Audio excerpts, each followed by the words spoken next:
Today's program is sponsored by the Anthony Vincent Salon.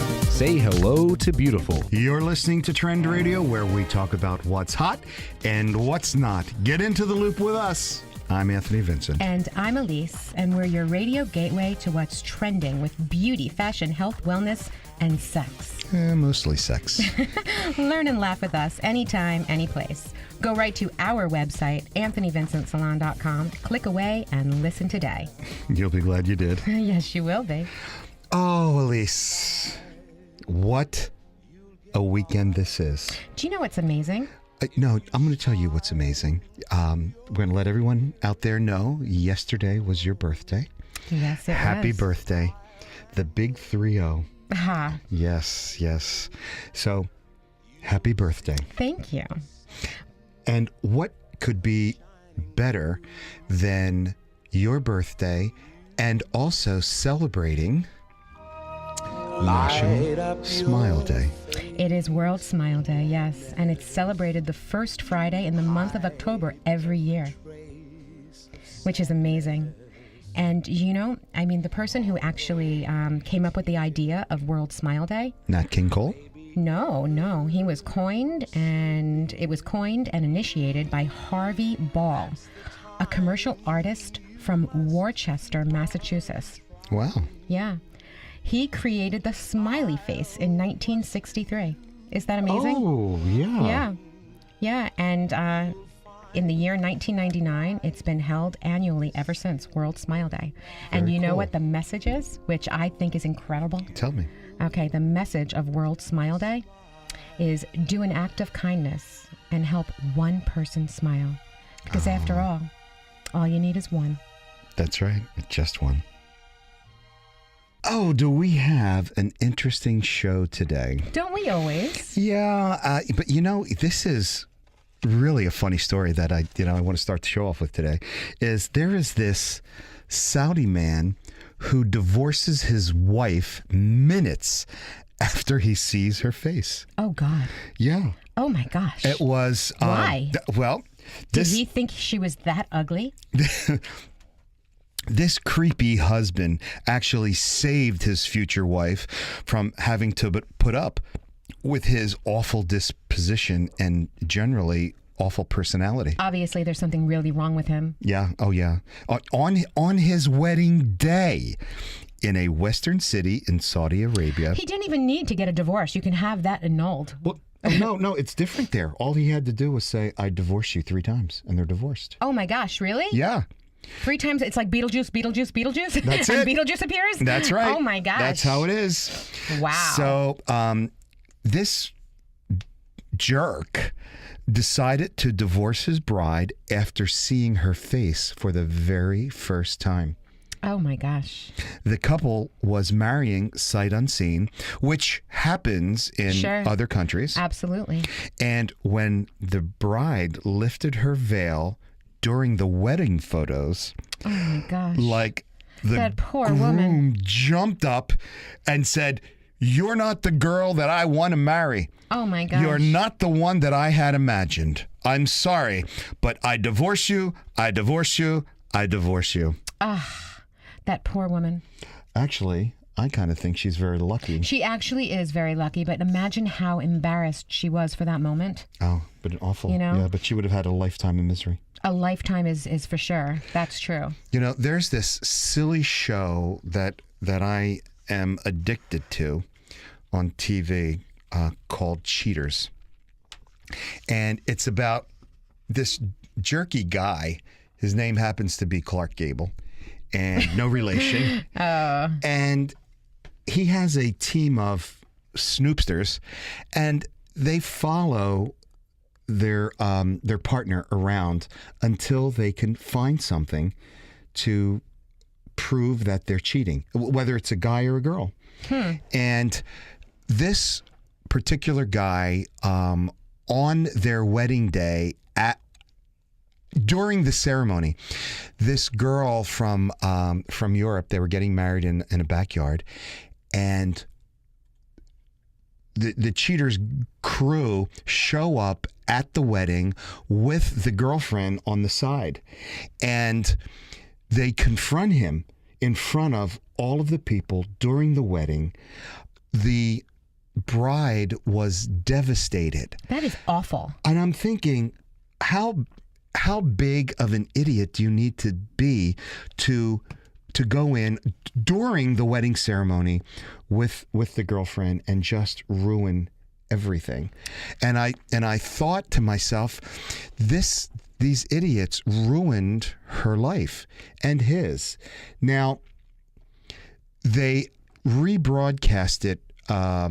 Actually, it wasn't a rebroadcast. They broadcasted her several months later about the confrontation.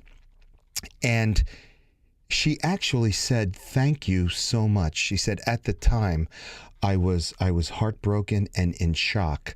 But in looking back, you people saved my life." Yeah. Because I would have been married to this guy. He could have been cheating and bringing home all kinds of diseases. And yeah, you have to be really careful about that. yeah. So I guess it was a good thing, a bad thing that turned good. But Yeah. I mean, still, the embarrassment, Yeah. the humiliation. I mean, it's just awful to have to live with. Oh. And the next girl that he marries, I think, will just check him out a little bit closer.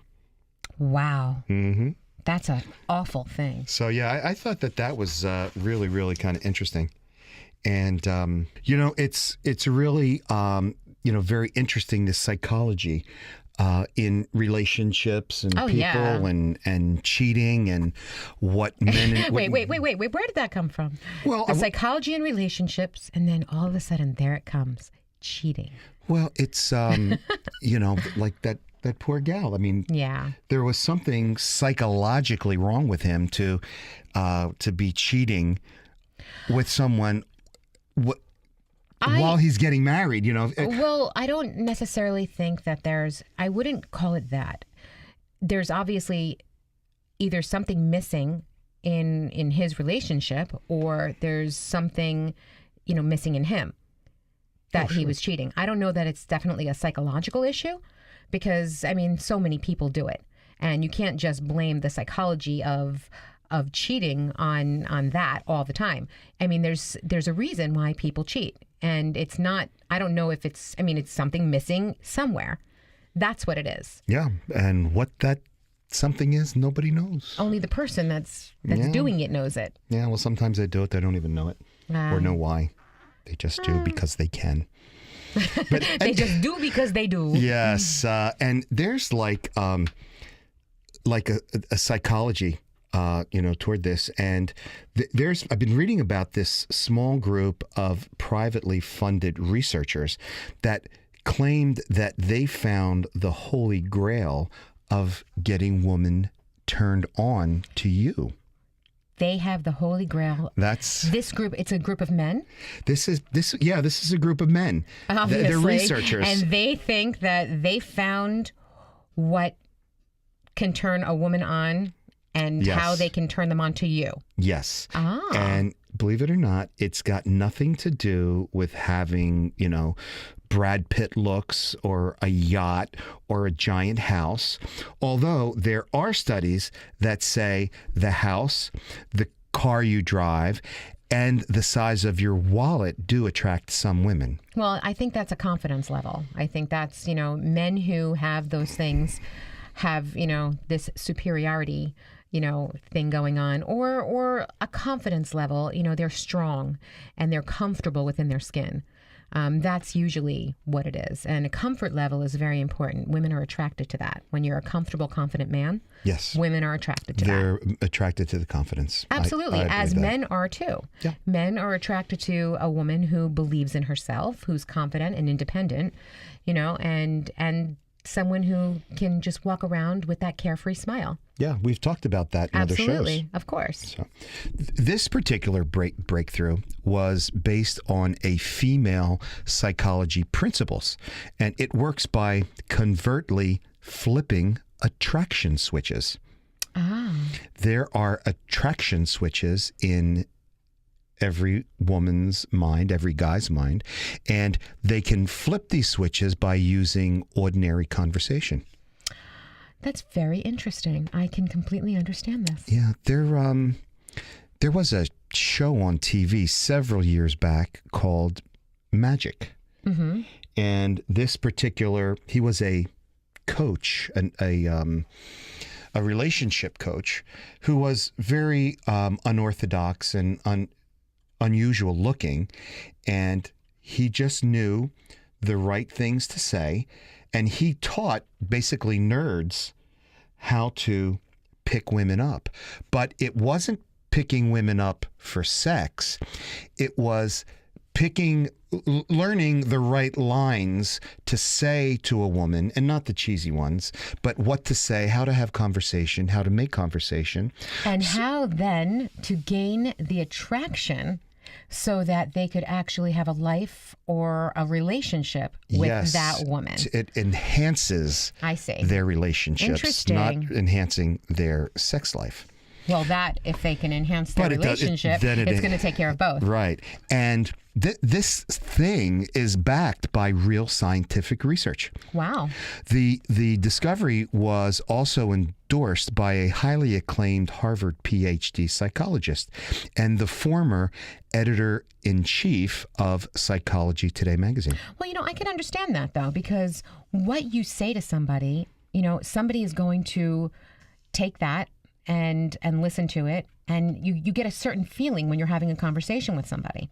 So what somebody says to you really makes a difference. Absolutely. And how somebody says it. Oh, I can tell you a line that doesn't work. What's that? Did it hurt? What do you mean? Did it hurt when you fell from heaven? Oh. Cheesy. Yeah. I've heard that one. I know. Yeah. Yeah. Of course. Yeah, that's funny. Mike, what's the cheesiest pickup line you ever heard? Good thing I brought my library card, because I'm checking you out. Oh. That's so funny. Did it ever work? No. I didn't My think dad so. said he used it on my mom, but he definitely didn't. Oh, that is so funny. That's great. Yeah. That's great. Yeah. That's so funny though. I probably will use that just for fun. Oh, boy. Yeah, I'm sure you will. Well, I flirt with those little old ladies that come into the salon. They love me.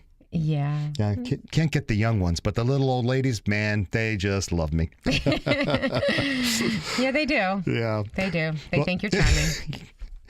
Well, yes, I am. Yes, you were definitely brought up charming. You learned that well. Anyway, this project was initially funded in order to develop a undetectable mind reading tactics, and it's based on psychological profiling and persuasion methods used by the CIA. Very interesting. Yeah. Yeah, I love this. So a small group of scientists decided to develop this project even further by concealing the technology using innocent, everyday questions. Like what? Well, here's the good part. The research team was comprised largely by aging male scientists, Okay. and many suspect that it was motivated by their own selfish desires to give themselves an unfair advantage over other men. Mm-hmm. But you know what? I don't think they're giving themselves an unfair advantage, because if they're the ones doing the research, then why not get the prize? Of course. They're working on it. They're taking the time. They're coming up with what works. Why not use it? And they're using it. And they should. Good for them. Absolutely.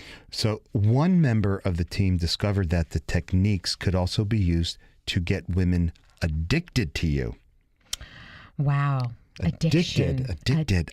That doesn't sound healthy to me. But not only that, he discovered that he can also use the technology to plant the seeds of blindingly powerful feelings of love and devotion. Very cool. It's amazing what you can do with somebody's mind. Yeah. Mind control. And Wow. there's a great movie that's out about mind control. What's that? It's called American Ultra. Uh-huh. It's about a stoner that Yeah. was actually trained by the CIA. Right. And there were certain words and whatnot that clicked him into Superman mode. Yeah. Yeah. it was good. Yeah. Good movie. Yes. Yeah, but I know that can happen. You know, you can see that happening when you say something to somebody. You can see them reactive and how, you know, what they do and what clicks for somebody, you know, all of a Yes. sudden. Right. And, you know, if I can understand if you use this to get the ball rolling. And I know that there are certain techniques that are basically salesman techniques, because if you're meeting a gal who you kind of like, if you just go, "Hey, how you doing?" You know, they'll kind of laugh at you. And I actually saw this. I was hanging out in Belmar, and just sitting there drinking my rum and Coke in my Coke bottle. Oh, really? Just relaxing, enjoying with all these young kids running around. And I see a really nerdy, non-confident young man come over, and he goes over to a couple of girls on a blanket, and he just went, "Hi." And the girls just looked up, and he was awkward, not confident. They laughed at him, and he just kind of walked away. And of course, being the confident entrepreneur that I am, I got up off of my chair, of course, and tuned up. I sat right down on the blanket next to these two girls, and I said, Don't you admire that guy, that he had the cojones to even approach two good-looking girls like yourself? I mean, do you know how much bravery that took? And of course I gave him my speech on how they got to give a guy a chance and how they can get more guys. And I sat there talking with them, these college kids, for probably about 40 minutes. And you know what they said to me? "Anthony, my mother would love you." You know, I have to just say something, though. I wasn't trying to pick them up. I'm not saying whether you were or weren't, but he's actually very, very lucky that they didn't talk to him, because they're not nice girls. Well, they were nice to me. They were nice to you, but they weren't nice to him. Well, and I understand. that's I was not there. nice. I saw the approach. It was awkward, and it was I felt terrible for the guy. Yeah, but, you know, they didn't need to laugh at him and send him away that way, because then, you know, look how badly he felt. Yeah, he just kind of walked away. He felt badly enough that you actually went over to say something. Yeah, And but that's who I am. But that's so sad. And then you spent the next 40 minutes talking, and they were nice to you, and that's all sweet. And yeah, Anthony, my mother would love you, and la la la la la. But the truth is that this poor guy, you know, feels awful. And that's what I feel badly about. Yeah, if he just knew some of these techniques that these scientists that could... See, now what you should have done was walked over to him and shared those secrets and said, you know, instead of, you know, talking to the girls who obviously don't see past, you know, their little selves, you know, if you went over to him and you said, "Hey." Well, it's funny that you mentioned that. Is it, though? Yes, because...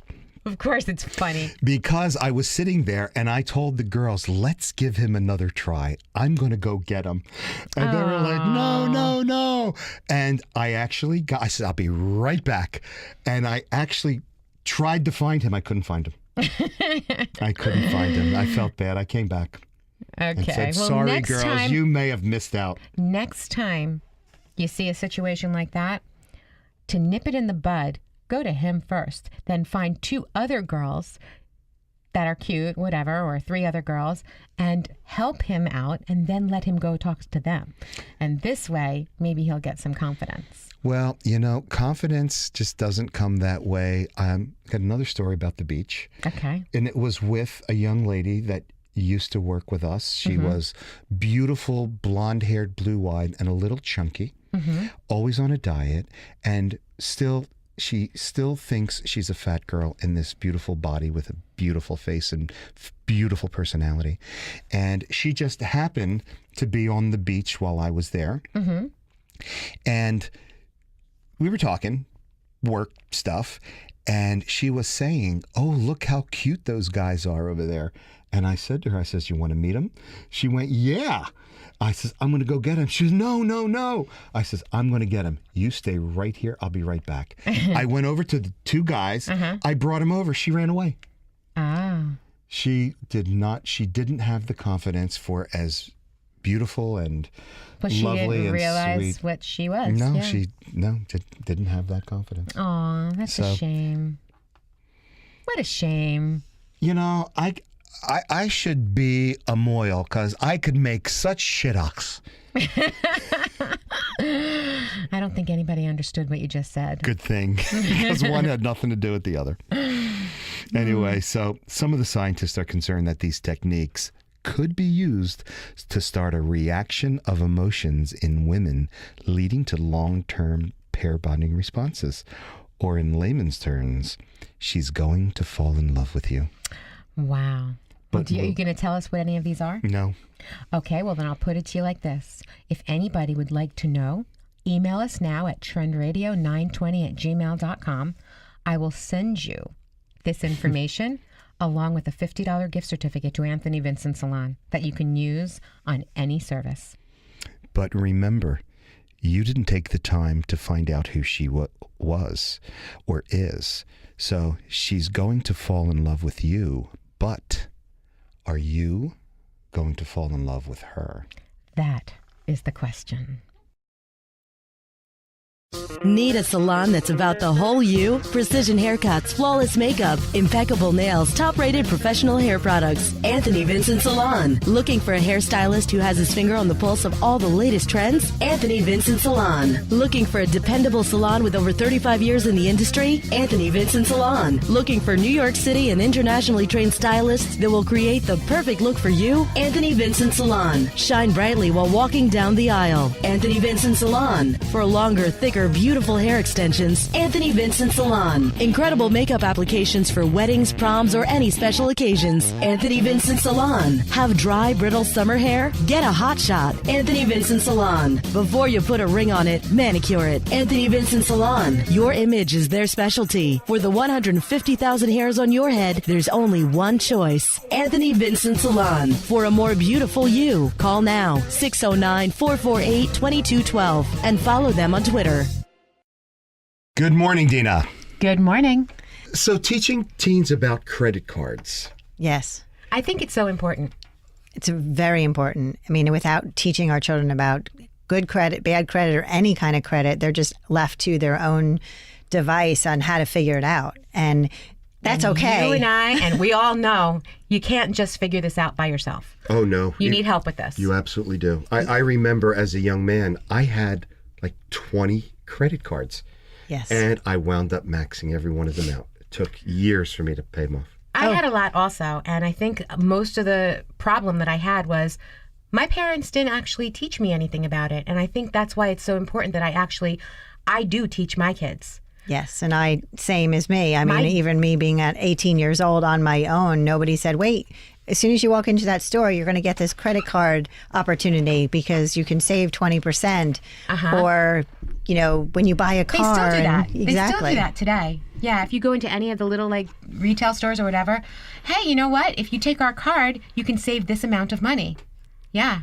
And so you take their card. And so it's very tempting. So we have to teach our children, okay, this is tempting, but really what you have to do is start with one credit card, learn how to be responsible with that credit card. So we have to teach them if they're going to put $500 on a credit card, you need to be responsible enough and have the money coming in to be able to pay that $500 off. Within that month. Right. Yeah, you don't want to wait because then, charges end up on it. Exactly. And what happens when they just pay the minimum or don't even pay it in full? It can take 7 years to pay it off. And all of a sudden your $500 turned into so much more with all of the, extra percentages that they add to it. Exactly. That's how the credit card companies make money. Right. That new wardrobe that you just paid for $500 worth of new clothes for the next season now is costing you $700 or $800 because you decided $750. Yeah, exactly. Because you decided not to pay the whole thing off at once. And they need to learn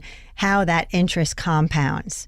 and what it means. Because when you just say that to a kid, they're not going to understand how that happens. You have to explain to them, well, why that happens, how that happens, and that the credit card companies are looking to make money on you. Of course, And that's so- how they stay in business. Exactly. And so we just have to teach our children how to manage that properly and effectively. And because what happens is when you learn to get one credit card and then get another one and get another one, we have to teach children to manage the first one that they get properly.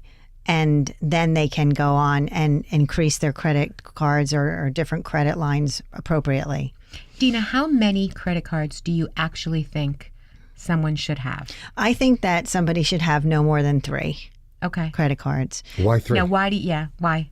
Well, because you think about how you diversify it. So one would be that you use initially and pay it off. And that's going to be you're building your credit, building a reputation with the credit card company for a long-term relationship. And that's going to help you get other credit cards that will be useful for, let's say you need to buy a car down the road, get auto insurance. All of those things are going to be affected by your credit. And that's what we have to keep teaching our teens is it's not just that purchase that you want to make. It's how are you going to live the rest of your life with good credit or bad credit if you go down that road. What people don't realize is the credit card companies are actually targeting teenagers, college students from as early as high school. And that's because the young people are the new future for the credit card. They bombard them with applications for every credit card and every credit card deal. And it's not like they don't have your birthday, because the moment my kids both turned 18, the mail started coming in, credit. And the two of them had these wide eyes. They were like, oh my God, people just want to give us money. And so we had the talk, the credit Right. talk. And that's really important that you had that talk because not a lot of people do. And I mean, I don't open my kids' mail. And so we don't know what they're getting. We don't know what they're filling out. We don't know what they're thinking about it. They're just thinking, oh, great, I got this money to spend. But they're not thinking of the tail end part of it. Well, who's going to pay it? Well, they're not thinking about it because they don't understand it. Of course. And that's what that's we have where to... we come in. But that's where you come in also. And that's what's so important, because that's what I love so much about what you're doing and your seminars and your events that you have, especially with kids, because it's so important that these kids understand this because they're not being taught this in school. Right. And that's where you come in. Well, they have to learn how to manage all expectations, and credit is just one of those expectations in life that you have to deal with. And so there's those 3 major credit bureaus, I should say. Right. TransUnion, Experian, and Equifax, right. And they have to make sure that their credit is being accurately monitored, right? And they can look at their credit report every year. And a lot of people say, well, there's a misconception out there that says, well, if you look at your credit too often, it's going to be scrutinized in some way. And really, we know that we can look at a free credit report every year from every one of those bureaus. So if we just look at it for every 4 months and we go one, TransUnion, and then we wait 4 months and request for the other one and wait another 4 months and request the other, we're going to have our credit continuously monitored. And maybe that's too frequent for most people, but if you get your teens in the habit early of monitoring it, then at least maybe once a year going forward, they'll look at it, because then obviously we're at risk of getting our identity stolen is another reason you need to look at your credit. Take control of your finances. Don't let them take control of you. DCAlexander.com. Consult with Dina today. You'll be glad you did. So, Elise, do you ever bite your nails? No, I never bite my nails. Never? No, I just don't. I think maybe you're a secret nail biter. I'm not. No? No, I just don't bite my nails. Well, I find that hard to believe because nail biting is a sign that you are perfect. Well, I'm not. Got me fooled. No, the truth is I just don't bite my nails. And the reason I don't is because I do nails. And so I don't. All right. Yeah, I've bit them before a few times. I knew it. But I just knew a it. few times, but not really. And never, never, never where anyone can see. I think it's awful when people actually bite nails in public. I think it's horrendous. Well, according to the Journal of Behavioral Therapy and Experimental Psychiatry, Yeah. nail biters are mostly perfect, except for biting their nails. Well, that's interesting because I've never seen you bite your nails. I mean, I cut your nails all the time, and they always look, unbit. I bite my toenails. I've never seen you do that because I cut those too. And they've never seen, bitten. They're always unbit. All right. Do you know a compulsive hair twister? I've seen you twist your hair. When I had hair, when I had hair, I twisted it. Well, you twisted it all out. That's what happened. Yeah, I don't think that's exactly what happened, but yeah, we'll go with that. Well, compulsive hair twisters, she's impeccable in refinement. Ah, Aside from her hair twisting. okay. It's funny that the scientists are linking body-focused compulsive habits to perfectionists. Oh, really? Mm-hmm. Interesting. Yeah. Do nail biting and cuticle biting go in the same thing? Yes. Oh, It's all fingers and biting and chewing. I see. Okay. And it's from the scientist at the University of Montreal. And what makes a person perfect? I don't know, because That's interesting. yeah, that's got to be different to different people. Exactly. What's perfect to you is Definitely not perfect to you. And what's perfect to you is most certainly not perfect to me. So I'm curious as what makes a person perfect? I think we need to research this. yeah. What is the perfect mate for you at this point? Are you talking to me? I'm talking to you. Oh, wow. The perfect mate for me? Or the perfect relationship, the perfect Yeah. female. I guess I'd like an athletic girl that also is into rock music. Really, rock music and play sports, because I love to play sports, and that's a good way to get some activity going for you. I'm also, I work for radio. I'm working for you guys. I would love someone who's into entertainment, movies, music, all of that. It's always fun. You know what you should do?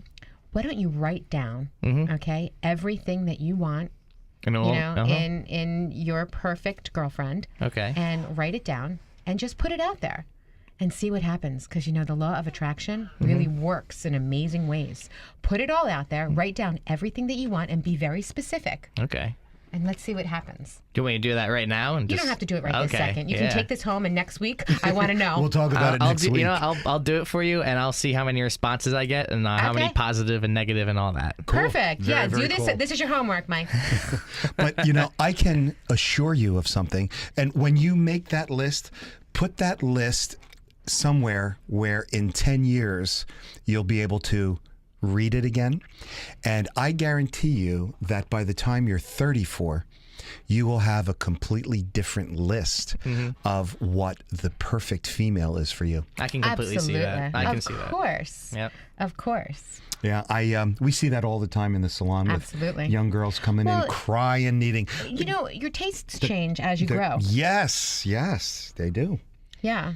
I mean, So- write and down. what's important to you changes. Absolutely. Yeah. With your life. When you're 34, you may want a woman who is good with children, because you may find you just want to be a dad more than anything else in the world. Which you're probably not thinking about now. Right. And I could tell you, I have 6 illegitimate children with 5 different women. Yes, he does. And at the time, I wasn't very happy about that. But now, after all the support payments and whatnot, I really, I'm really a different guy with kids because of it. Absolutely is. Yeah, well, I enjoy my nephew a lot, and that kind of helps a little bit, but I'm definitely not ready for my own. No way. That's right. That Let my child brothers you can have them. give back. That child you can play with and then give back. Exactly. Exactly. That's so funny. Well, perfectionism is the root of these habits of nail Okay. biting and hair twisting. Okay. In a few experiments, the nail biter said that they wanted to chew more strongly when they were prohibited from completing work in a timely manner and when they were bored. And bored means left in a room alone for 6 minutes. Boredom. Wow. You know, it's interesting. I was at an event and I was listening to a speaker and I was just looking around and it was an all ladies, all ladies in this group. And I'm looking around and I see this one girl and she's biting her nails and her cuticles. And I'm starting to freak out because it freaks me out to see this. And she's doing it in front of everybody. And I'm like, thinking how gross it is, actually, because she's got her fingers in her mouth. We're a small group and we're all kind of listening. And I'm just watching her chew on her fingers. And it just took my mind. I couldn't even concentrate on what the speaker was saying. I had to stop taking notes. And I'm just watching this girl chew her fingers off. And it bothered me so that I couldn't understand why she was doing this and doing this in public yet. So I don't know. I guess she was bored. I guess she must have been bored by what this speaker was talking about. There you go. Yeah, but still, she was chewing her fingers off in front of everybody. It was like, disgusting. Well, I guess if you're going to chew on anything, it should probably be kale. Kale is so good for you. Yes, it is. Absolutely. So, do you know McDonald's is actually testing recipes with kale? I just don't understand this. And I can't imagine kale smelling like French fries. You know how the French fry smell makes me sick? Yep. I can't imagine kale smelling like French fries. Well, kale is just brimming with all sorts of great nutrients. Oh, I eat kale every day. Yes, you do. We eat kale every day. And I have to just say, we have the most amazing recipe for kale soup. Really? My daughter, oh my God, my daughter makes this kale soup and it's brimming with everything phenomenal. Antioxidants. I mean, it just infuses your whole body. It's incredible. I'll bring some to you. I love kale chips. Okay, I well, spray she makes them with them too. olive oil and garlic. She makes those too. Stick them in the oven, crisp them up. What a great snack. Right, but she makes this amazing kale soup and it's so good for you. With some white beans and tomatoes. It's ridiculous. It's so good. Well, somehow, even though McDonald's is adding kale into their recipes, somehow I doubt that McDonald's is gonna get that right. They can try. Oh, they can really try, but I just can't see the smell in McDonald's on the kale would freak me out. Well, McDonald's has said that the kale will be introduced as part of their breakfast bowl. A breakfast bowl? Yes, they're having tests. They have like test areas, and this is in Southern California, where Nice. they have a breakfast bowl, and kale will be in it, and also 3 salads are going to be tested out across locations in Canada with the kale. So why aren't they doing any of this in New Jersey? Well, With us? I guess New Jersey isn't a test market. I see. So whatever their reasoning is, these are the areas where their test market is, and then it branches off to other places. But this is the franchise's new mission, which, according to their CEO, Steve Easterbrook, he's trying to morph into a modern, progressive burger company. Wow. And and I think it's because of us, McDonald's sales have been plummeting over the past couple of years, especially when we started talking about the ingredients in their French fries. Oh my God, the silly putty fries. Yeah. I just haven't been able to get that. I mean, I can't even handle seeing the fries, let alone when I see a child eating the fries. I freak out now because just knowing that there's silly putty in the French fries, it just freaks me out. And also, if you're a vegan, there's also beef in McDonald's French fries. Which is if you unbelievable, recall, beef flavor. If you listened to our there's- show a couple of months ago. Yeah, there's beef flavoring. It's disgusting. Yeah, there's 14 ingredients In a French fry. in McDonald's French fries. I know. And well, plus only you can one of smoke them is potato. and it's not the first. You can also, I'm just kidding. I'm sure it's the first ingredient. But still, you can remember that whole thing with the guy who smoked the French fry? Oh, yeah. There's so many chemicals. The French fry, you can smoke a French fry. Yeah, very cool. I don't think it was cool at all. It was awful. It's funny and to look imagine that they're ingesting this. Oh my God. Well, Awful. With sales, going down over the past couple of years, McDonald's is really scrambling to keep up to the growing consumer demand for real food. Like the truth is, though, just because you put a piece of kale in between a greasy little hamburger and some cheese doesn't mean it's any healthier than like the person who's ordering pizza and thinking, you know what, it's not going to be as many calories because I'm going to drink it down with a Diet Coke. You know what I'm saying? People do these kinds of things. I mean, I really truly do hope that McDonald's finds like a healthy way to add something to their menu because people really want it. And people do have knowledge, and there is an education out there, and people want the healthier food, and they just don't always have the time for it. So they go to McDonald's, they get a salad, but you know what they're getting? They're getting iceberg lettuce, and they're getting like thousands of calories worth of dressing and a piece of fried chicken on top of their salad, loaded with cheese and whatever else, whatever other kind of crap they throw in there. And then they get a small fry thinking, I'm not getting the large, so it's not so bad, but it is. It's like the smaller size sodas. Yeah. And even the diet soda, it's crap for you. You know that. Diet soda still makes you fat. You know that. We've done the research. That's right. Of course. But I do hope they do something fantastic. I do Yeah, hope. because they are a great company, and Absolutely. they are an icon. And they actually do have an amazing business plan. Yes, that they do. actually really does work if it's presented with any kind of business that you're in. Their business plan really does work. Mm-hmm. So hopefully they'll come up with something good.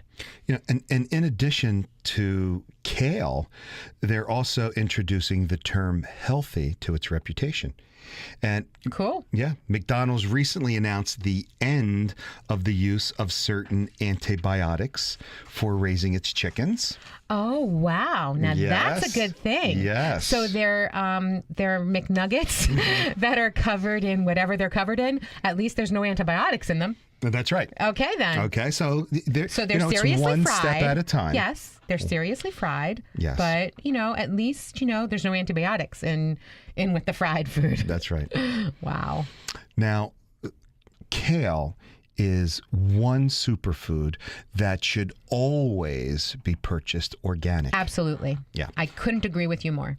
Year after year, conventionally grown kale appears on the Environmental Working Group's list of Dirty Dozen foods. Oh, my God. You know what?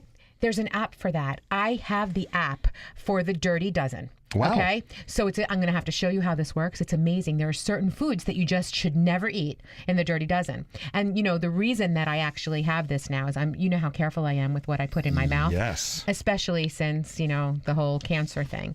So I'm very careful. And I have these apps now. I'm going to have to introduce you to these apps because you're going to love them. The Dirty Dozen is one of them. Now, for those of you who don't know what the Dirty Dozen foods are, they are foods with the largest concentration of pesticide residues. Absolutely. And never, never, never eat them. That's right. Yeah. And I guess it's really unlikely that McDonald's will be using organic kale.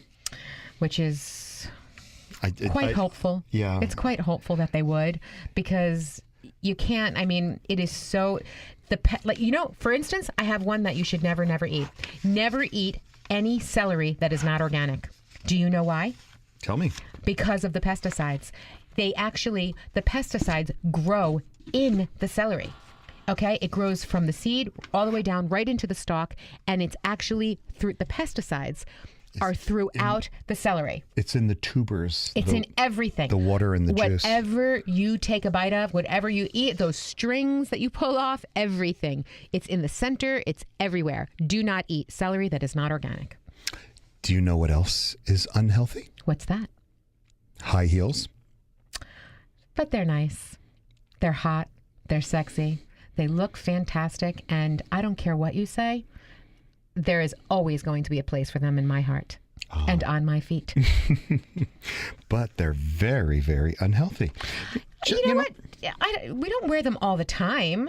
I mean, some ladies do, but I don't wear them all the time. But sometimes you're wearing a knock 'em dead dress. I'm sorry. You can't wear flats. Do you understand that? Well, I know you understand that. Of course. Just like you can't eat cake every day and expect to stay healthy. Exactly. You can't wear uncomfortable shoes every day and expect your feet to feel good. Right. But I am very well prepared. I absolutely know when I am wearing a pair of, I don't know, I know I can't say the word that I'm going to say right now, but pumps. Okay? When I am wearing those, I know what my feet are going to feel like the very next day. I am prepared. I know that. I must probably take, a muscle relaxer afterwards because I know I'm going to be in pain. But that night, oh yeah, that is when it's going to look great because my dress needs to be with those pumps. I agree. Okay, then. But the high heel wearers experience more shoe-related injuries to their feet, ankles, knees, hips, and even their head and necks. And their shins. Oh, God. Than My those shins who wear kill the me. flats. I know. But flats don't look as good with those cute little dresses. Your shoes shouldn't be flats, nor your chest. Hey, you need a little pumping action there. Well, a recent study by researchers at the University of Alabama at Birmingham found that the incidence of high heel related injuries doubled between 2002 and 2012. Really? The researchers analyzed emergency room records during that time period to determine what age groups and which body parts sustained the most injuries. Wow. I know, though, I have to just tell you, the Charlie horses that I get after wearing a pair of really high heels are unbelievable. They are just incredible. You look good. Well, thank and you. so tall. Well, you need to be. If you remember the Jerseylicious show that we did a year or so ago, all of the girls, my glam squad. He would call everybody the Glamazons. Yeah, they're my Glamazons. Yeah. They all put on their 6-inch spiky heels.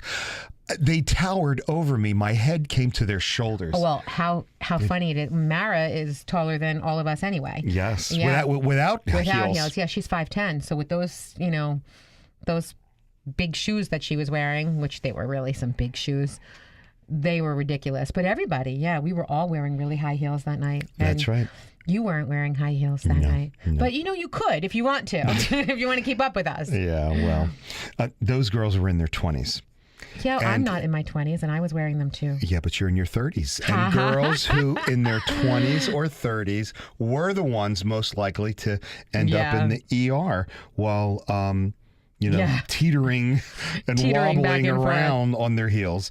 And the most common injuries were strains and sprains of the ankle. Oh, yeah, I haven't had that issue. No. You're pretty good. You're well balanced. Yeah, I didn't have that issue. Yeah, because that between your big butt and your big boobs, you have a certain center of gravity that stops you from falling over. Oh my God, you are terrible. You are terrible. Well, you know what? What?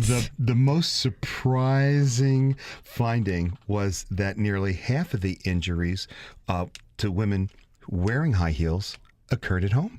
Really? Yeah. Walking up and down the stairs trying to not to forget their little bags and running out of the house, right? Yes. Because they're late. You're absolutely right. I know. The things that were most likely to trip you up around the house were the floors. Slippery wooden floors. I was going to an event years ago, and I'll never forget this. I was late, and I was running to the car in my heels. I went flat down. I mean, I hurt myself so badly. I think I practically broke my kneecap, God forbid. It was just killing me. I had to go back into the house. I had to change because I was a complete bloody mess. And I had to go to the event with the worst, most swollen, oozing knee that you could ever see. And it was terrible. And I was wearing these heels. Oh, it was awful. Yeah. That was what happened to me rushing around. So Wow. yeah, that could happen. How tall were those heels? About 4 inches, 5 inches. Yeah. Well, statistically, your risk for injury increases along with the number of inches in your heel. Ah. Anything over 2 inches can cause trouble or no interest at all. Well, that's interesting that you should say that, because the 2-inch ones, Not interested? no, you always want the bigger ones. Yeah. A little bit. Like 6 or 7 inches or? Well, those can make you teeter. Those can make you teeter a little bit. Yeah. You want a well-balanced heel right in the middle. Mm-hmm. And I will tell you this. Here's a little hint for you ladies out there. If you have a little bit of height near the toe, that helps with the balance too. No, no, no. You may think choosing a shoe with a platform under the toe as well as a heel is a safe bet.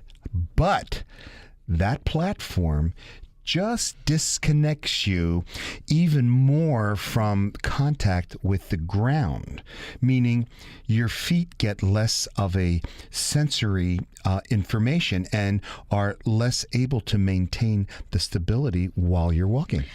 I can understand exactly what you said there, and yet I still feel a little bit more comfortable when there's a little bit of a platform underneath my toes. Okay. Because it's making it so that the arch in my foot isn't being so used up, if you know what I mean. Yes. Well, so what you're saying is the thinner the heel, the less stable it is. Well, actually, what I'm actually saying is the higher the heel, if the heel is very high and underneath the toe, if there's not anything between the toe and the ground, if you will, if there's nothing there, it means that my heel is so high up and my arch is really being stretched out. So this way it's, I'm like walking on my toes. Right. Okay. And that can hurt. So the chunkier the heel, the more surface area is provided and the greater stability. Absolutely, but I like a little bit under my toes also. Okay. So just to sum it up. So just to sum it up. Just to sum up here. Okay. Thinner and longer is not as desirable as thicker and shorter. Is that what you're saying? I wasn't putting it like that, but if that's what works for you, then yeah. I just want to put that out there. This conversation, wow. We are talking about shoes, okay? Yeah, and the heels. What are you talking about? I'm talking about shoes. Yeah. I'm talking about heels. Yeah, me too. So I'm sure you have a drawer full of high-heeled shoes, but A shelf. yeah, just a shelf. A shelf. Okay. So you shouldn't commute in these high heels. Oh, definitely or wear not. them to walk around Well, town. every time we go to our events, what we do, we're wearing our little flats, and then in the cabs, remember how we're always changing our change. shoes before we go in, and we slip our little heels, our little flat shoes right into our bags, and we walk into the event in our, 5 to 6 inch shoes. We do Yeah. this all the time. Yes, and we you do. change our shoes always right with you Good. as we're going, Yeah, remember? that's right. And then afterwards, we take off our heels and we put our little flats on to get back to the train, remember? I do. So that little small sacrifice results in a huge reduction of wear and tear on your body Absolutely. and the shoes. Absolutely. Well, who wants to ruin the shoes? Right. Now, personally, I prefer my lady to wear her high heels to bed. I'm Anthony Vincent of Anthony Vincent Salon. Time for another fun and fabulous beauty tip with our tip chick. And here she is. Got static? Does your hair fly away? Prioritize and winterize. Spritz your hairbrush, comb through, and now you're ionized. Say hello to beautiful. Remember, for the 150,000 hairs on your head, there's only one choice. Call us now at 609-448-2212. You'll be glad you did. So, there are a lot of products out that that remove scars. That remove scars or Well, help to Fade them. fade them? Yes. Yes, and they're very, very expensive. Are they? Mm-hmm. Like how much? Well, a lot. Scars take a long time to heal. I know. I have a couple. Yeah, me too. And they can be bothersome if they're in noticeable areas. I know. Mine bother me. In fact, if they're left untreated, they may never fully go away. So what do you recommend, though? Well, first of all, how much money are you talking about? Like $20, $30 for the Scar cream? brand name scar creams. You know what really works as a beautiful, something that actually helps fade scars? Vitamin E oil. Oh, yeah. Yeah, it really works beautifully. And do you know why? Because vitamin E heals from the inside out. So it gets inside your scar and gets inside your skin, and it starts healing. And so although it starts to flake a little bit, you can just kind of buff that off with a nice little scrub that you can actually make at home. Oh, yeah. A nice little scrub at home with salt or sugar, added to the oil, and you can just do all kinds of nice things with that. But what else do you have? Like, what are you thinking? Well, I always like the natural remedies. Yeah, me too. And natural remedies do take a little bit of patience, but with some of these natural remedies, you can rid yourself of the old scars or even the new ones. Like what? Well, what do you know? What do you know? I know everything. Everything. Everybody calls me a know-it-all. He's such a know-it-all. I don't call you a know-it-all, but you are definitely a plethora. Yes, I am. Mm-hmm. Okay, lemon juice. What about it? It's a natural bleaching agent, and it contains vitamin C. And it's also an astringent. Yeah, it helps rebuild collagen. And what you can do is you can dilute it in water, in green tea, and then apply it to the scarred areas, with a cotton ball. Wow. See, that's awesome. In fact, there's so much to talk about with this. I think we should actually expand on this next week. Well, that sounds great, because I have a recipe for my own natural scar fading remedy. And so do I. So until next week, let's bring it out. You've been listening to Trend Radio, where we talk about what's hot and what's not every Saturday morning at 10 a.m. Learn and laugh with us anytime, any place. Go right to our website, AnthonyVincentSalon.com. Click away and listen today. And if you have a topic of interest that you want us to talk about, or you'd like to be a guest on our show, email us now at trendradio920@gmail.com. You'll be glad you did. And remember, your smile is your logo, your personality is your business card. But how you make people feel, that becomes your trademark. I'm Anthony Vincent. And I'm Elise. And we'll talk to you next week. Bye for now.